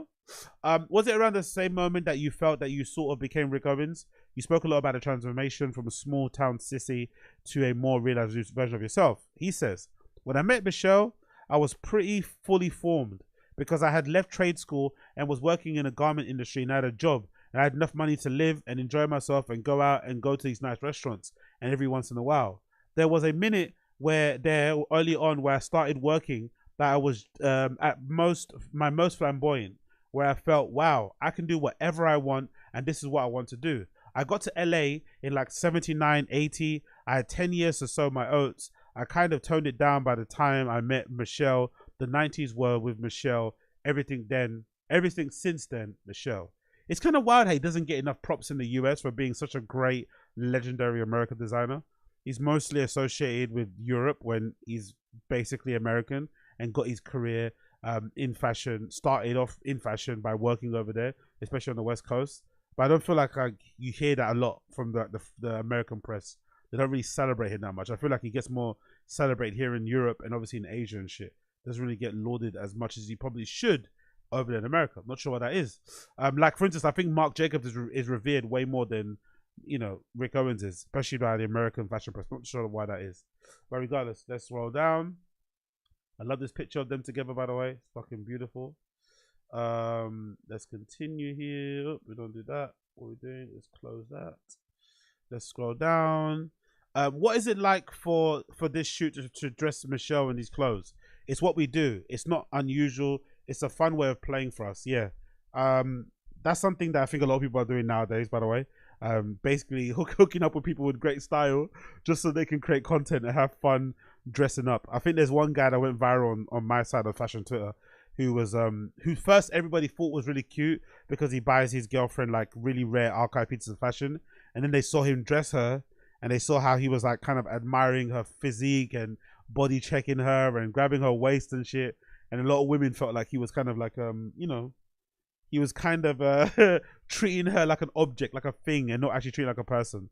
So people kind of got grossed out by it. But I'm seeing that being a bit of trend. I've noticed that as guys, you know, basically hooking up with girls that have great style just for the content, which is kind of crazy, but, you know, whatever works for you. What's the secret to a long and happy marriage? He says, I have no idea. Well, you have one. He says, I know, but it's just luck. It's also a happy marriage in a business. The business partners I have are the ones that I started out with that never happens, and they just found me. I feel like you're being a little bit too humble about all of this, if I could be honest. I'm absolutely not. It's totally magic because it just doesn't make any sense. I remember there was some little voice in the back of my head thinking, well, I just have to get through this now because one day I won't have to deal with my finances. Where did this arrogance come from?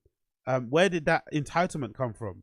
I definitely was financially insecure at the beginning, but then there was this arrogance, this entitlement that I knew I had something special. That's where the drinking came in because I had to really get out and promote myself in a way that was not comfortable for me.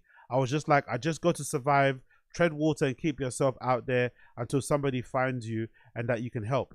That's exactly what I did, and they showed up. Yeah, but in the end, I think it's the clothing. I think obviously he must have networked, he must have did well, especially in that early scene in fashion, especially back then too, you know, getting out and about, going to fucking gallery openings, clubs and shit, business, all that sort of stuff helps. But I think in general, the clothes sold themselves. You know, the quality of it, the cut, the silhouettes, the materials, all of that fucking stuff actually is what separated Rick Owens from everybody else and made people instant fans like myself. I was already selling clothes at the right stores, Maria Luisa in Paris, Charivari in New York, and maybe Brown's in London. Big up Brown's, legendary London luxury store here. That's how they found me. Luca and Elsa proposed distributing me and hooking me up with a license in Italy. They wanted to start their own thing, and that was their first project. I think their plan was to have a group with other brands, but they were got so absorbed in us. There was so much to do. As our business grew, they didn't have time to take anybody else on. So I literally just made myself available in public and waited for something to show up. And it actually happened. How often does that happen? And how often does it happen that you end up with the right people for you? That's very true. That's very true. I love how he's honest about that, by the way, because people tend to like overstate their influence or their effect on certain things that happen in their life. And sometimes it could just be pure luck. Sometimes, obviously, you put yourself out there, you're the talent, you work hard, but sometimes it does require a bit of luck. It does require a bit of happenstance, crossing the paths with the right people, getting seen by the right people, having the right people put their arms around you, whatever it might be, all that stuff, even in the background. That's super, super important. So I love how he's emphasizing this. It continues. If there's a disagreement in the business, who wins the argument, you or Elsa? She says, I can't really think of any conflict. I'm sure there were minor ones, but we're both so solution oriented that neither of us really wants to waste time. We can figure things out and each figure things out by ourselves. It's a marriage. The other thing is she and Luca have so much kind respect for what I do. They don't try to influence that. It's really the same for me to her. I would never have gotten her without Elsa. I've never gotten here without Elsa. I'm not going to second guess her. That's awesome. That's probably the benefit of having a good business relationship. Somebody that looks after the business, that you trust intrinsically, and also you can kind of be let loose to do what you want creatively without having people trying to influence what you do. Let me show Lammy, by the way, looking incredible. I love the fact that she hasn't touched up her face too much. She may have done little things, but I love the fact that she's kind of allowed her to grow so old, you know? She's not kind of going for crazy work to kind of like appear to be younger than what she is. I love that she kind of embraces her look and kind of leans into it and makes it work for herself. What else it says here? In 19, okay, cool. You always speak about your clothing as being a rebellion of a reaction against conservative norms. Maybe the first time you spoke, you did say something like, I'm not niche, I'm mainstream now. Did I? I love the did I quote. Yes, I remember because I called you niche and you corrected me. 10 years later, you're absolutely right. I wish I was niche. Niche sounds better. I wasn't being arrogant. I was kind of resigning myself to the fact that I've been overexposed myself and sold out. Wow, I love how fucking honest, brutally honest and observant fucking Rick Owens is, man. I love it. I was kind of resigning myself to the fact that I've been overexposed myself and I've sold out. I always think, if you know who I am, you're already decided. But then I forget that there's a new people, every day, who are starting to notice aesthetics or who are starting to consider the aesthetic choices they're making. They're just starting to become aware. And like I did when I saw Bowie on Saturday Night Live. What do you feel like you have to rebel against now? Judgment, he says. My biggest motivation is to combat judgment. That's what the pentagrams are for. They're playful, they're kitsch, and they're camp. But they're also about otherness. They're also about people who have been condemned for otherness, like witches burned at the stake. They were probably just really fun people. It's hilarious, by the way. People's instincts to condemn things that they don't completely understand or are not completely comfortable with, that condemnation is something that I've experienced. The judgment, the condemnation, the contempt. I feel what everyone else is going through. You think I'm weird? I'm going to show you weird. Especially now, because condemnation is so pervasive and so accepted. It is just so dumb. The other lesson is judgment has always been there. It's never going away is part of the glory and the horror of life. Just like evil and pain and suffering. Somewhere it serves a purpose, an awful purpose, but it's part of life. What's judging you? You can see a lot. Who's judging you? You can see a lot of lies online about me being satanic pedophile with AIDS or whatever. Jesus Christ. I guess he sees the Instagram posts and stuff.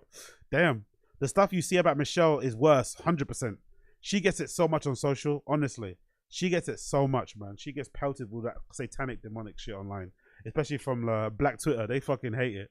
I don't know if it reached a new level where I get more than normal people would, but I think anybody can relate to being judged viciously or just unfairly.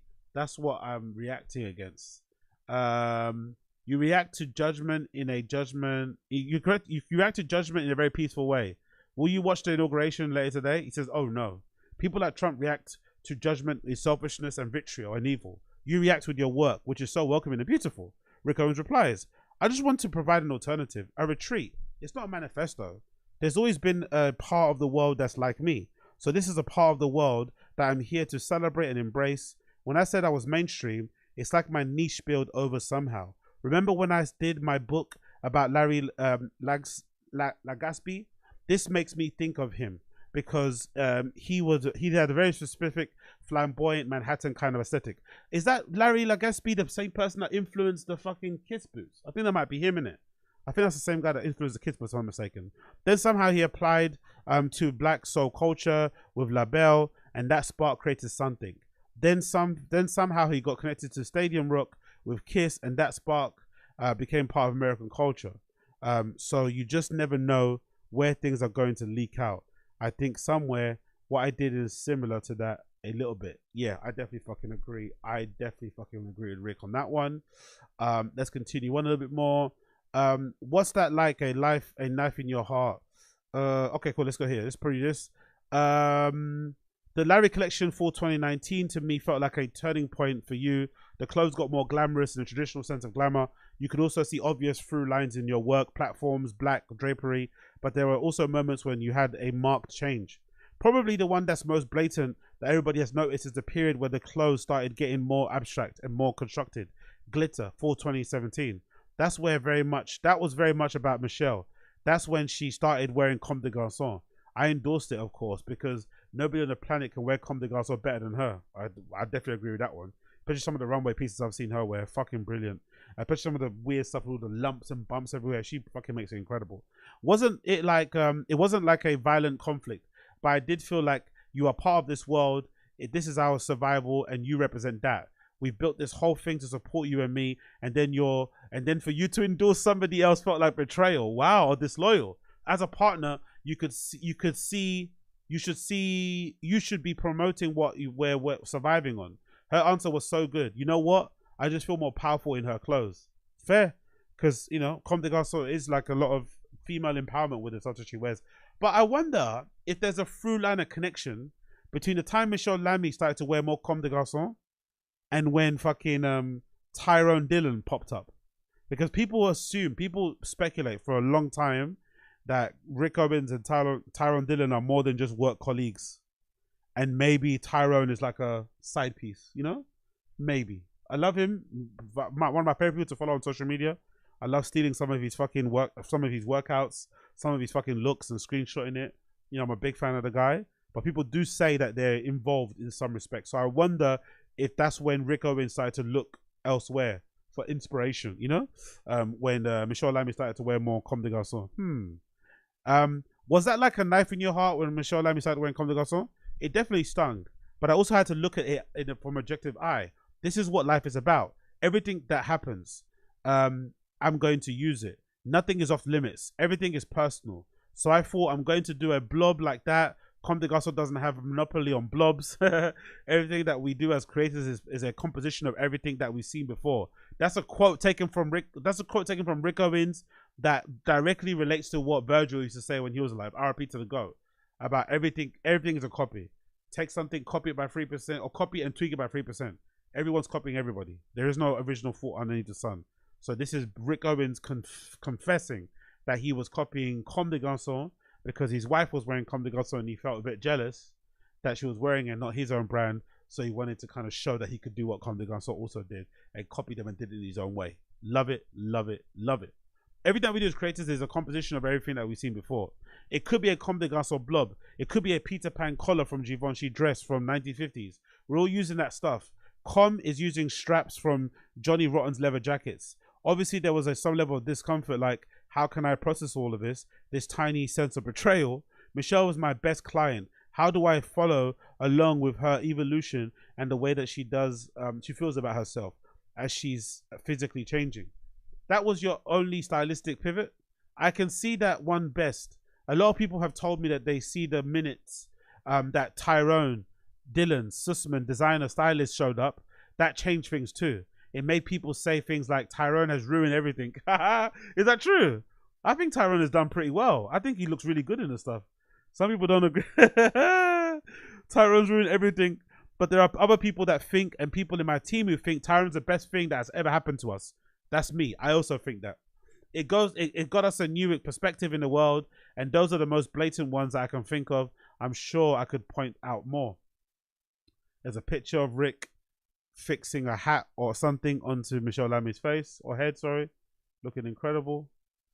I feel like even that tattoo on his arm, I feel like he's even popularized that. I feel like people have gotten a similar tattoo to Rick Owens, the one that he's got here on top of his bicep. To me, Rick Owens' career has 4 chapters. Okay, cool. Is that what he's saying there, or is that what she's saying?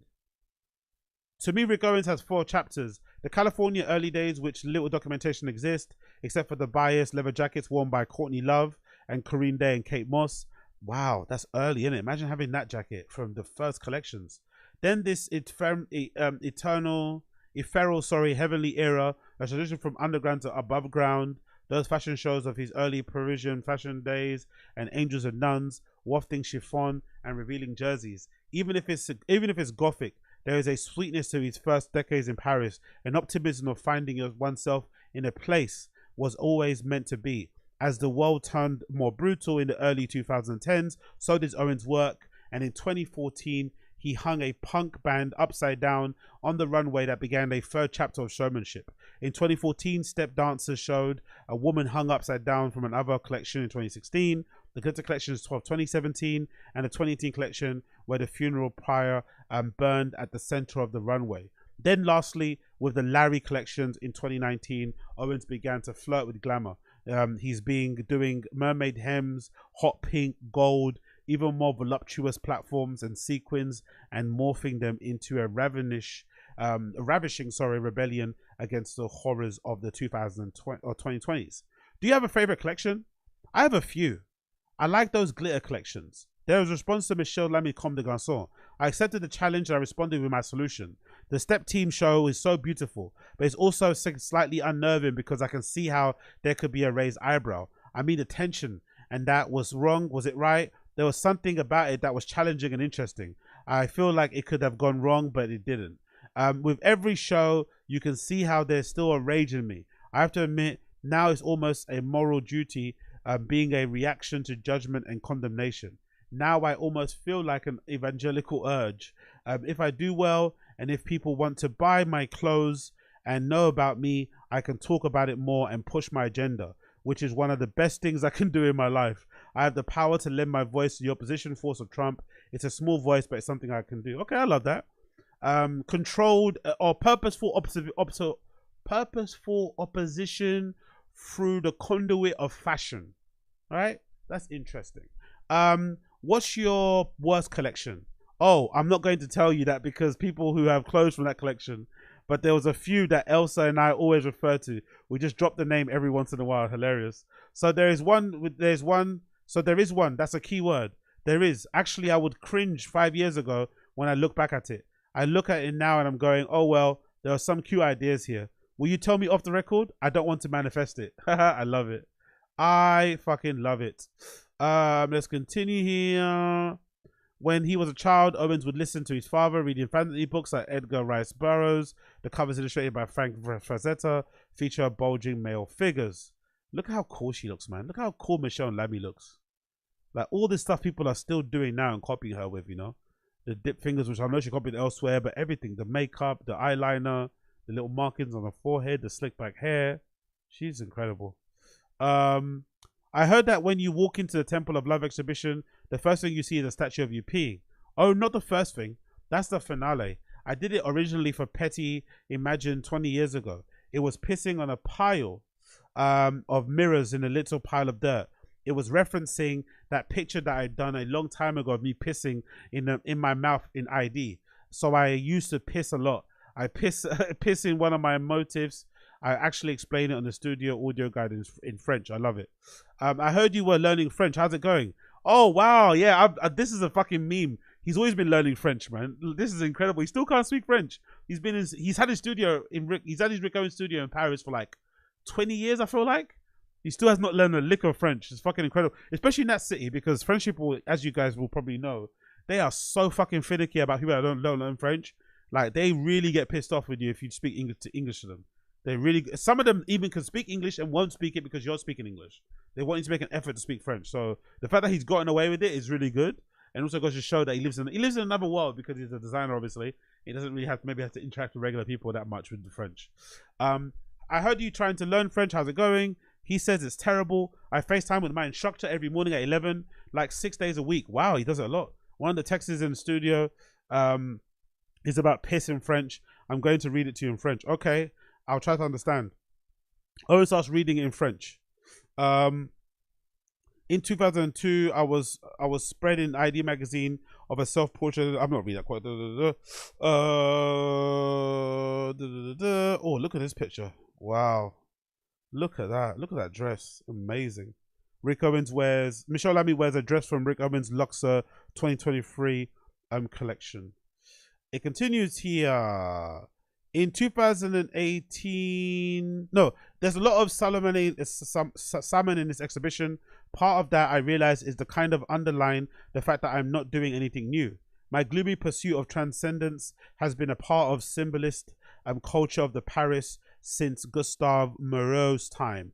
I have some Gustave Moreau's painting in the exhibition, but I also have some John Chamberlain foam sculptures that I think are very American. It's a great contrast. This big foam blob next to this exquisite angel, and there was a Moreau painting called Angels of Sodom that was always my favorite, but they wouldn't lend it to me. That was one because it was too famous. In 2008, you made a reusable cock ring fashioned out of a goat's eyelid, sold in a toe skin case. Where do you source such materials?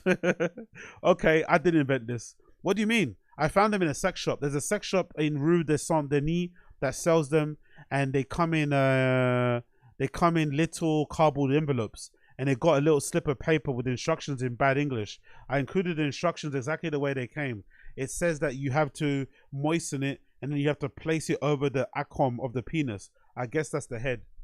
I still don't understand how it should work. I would assume it's going to do anything. I don't really see how it can. If it's with the eyelashes, of course. What's the point? You found toad skin to sell it in? No, we made them. Of course, the goat's eye cock ring is the weirdest thing. It's also most resourceable. Sustainable even, he says, yes, glamorous and weird is glamorous. Well, it was grotesque. That's what it was. The fact of putting it in a glamorous white bleached albino toad skin case and putting it in a high fashion context, that was just some symbolism. Dardiest shit. Any other secrets you want to share with me? I'm such a blabbermouth. I'll just give everything away, which I love about him, by the way. I also have secrets. Also, secrets seems little vain. Why do I think my life is so important that anything is worth keeping a secret? I love this perspective. On the other hand, oversharing is tacky and a bit narcissistic. I love the duality. Michelle called me a narcissist once. I was like, where did she pick this word? Am I? I'm always curious about that side of me. I did somewhere have to have this confidence and arrogance to insist what I was doing was worth looking at. For somebody as overly sensitive and fragile as I was when I was young, to have figured out how to get there, I think if somebody's listening, it proves that if I can do it, anybody can do it. So that's why I overshare. I think that's the case with all narcissists. I think all narcissists by default are very sensitive. You can't be a narcissist and not be sensitive, you know? You can't. It's just part and parcel of it. So, and I also think being a narcissist isn't always a bad thing, right? It's never always a bad thing, but it's one of those kind of like in vogue words like gaslighting and shit that people are kind of very hip to. and kind of point to what whenever they encounter somebody who's maybe a little bit self-centered and a little bit self-absorbed. It continues. At the beginning of our conversation, Owens produced a scan of his birth chart made by his late father, John Owens. Ricardo Soteria Owens was born in 1931 AM on November 18, 1961 in Encino, California. He is a Scorpio sun and Capricorn rising. His father, a conservative bigot, Owens described, said that I felt he was a bigoted in another article. After that, he never spoke to me again. Wow. Jesus. I think it was a middle name somewhere down the line. I'll tell you what I know of Saturn. Saturn is the father. Okay, we don't care about all that sort of shit. And that's it. Big up the interview. Really amazing interview. I really recommend you check it out. Rick Owens, courtesy of ID Magazine. Loads of great pictures in there featured of Rick Owens kind of dressing Michelle Owens in their studio, talking really lovingly about their relationship, about his inspirations, about his muse, about his philosophy, about his everything. So I really recommend you check it out. I'm probably going to go out and buy the magazine to get a copy of this, hard copy of this, so I can add it to my collection. It probably might be, I think this is the magazine that has JT on the cover too. The JT cover is fucking incredible, by the way. Big up JT. So yeah, definitely check out this Rick Owens interview. Loads of fucking great pictures, loads of great insights and information. Rick Owens is the GOAT. Rick Owens is the blood clot GOAT. Okie dokie, my friends. This has been the Agostinho Zinga Show, episode number 8. I think 861 to 891? 891, sorry. Thank you for tuning in. It's been a pleasure to have your company. Never a chore, always a fucking pleasure. For those of you listening to this particular stream, this particular podcast via the podcast applications like Spotify and Apple, I will be playing my song of the day. My song of the day, my tune of the day is a song courtesy of LSDXOXO and Boys Noize and the one and only VTSS, which I haven't heard of her in a while.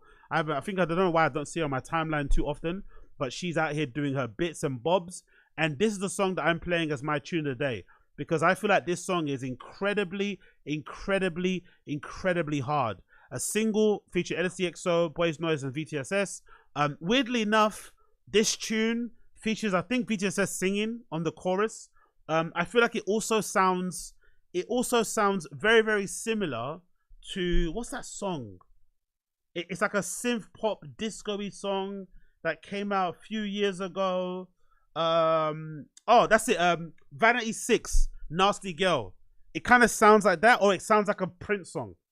There's something about the bop. There's something about when it first kind of drops. It kind of sounds like Vanity 6, Nasty Girl. So recommend you check it out. That's my song of the day. Red by LSDXOXO, featuring Boys Noize and VTSS. It's available now on all of your fucking DSPs. You know where to find that shit. Really great track. Obviously, LSDXOXO is kind of doing a lot more solo work. I feel like artist work, I don't feel like I've seen a lot of his sets, actually. Maybe that's on purpose.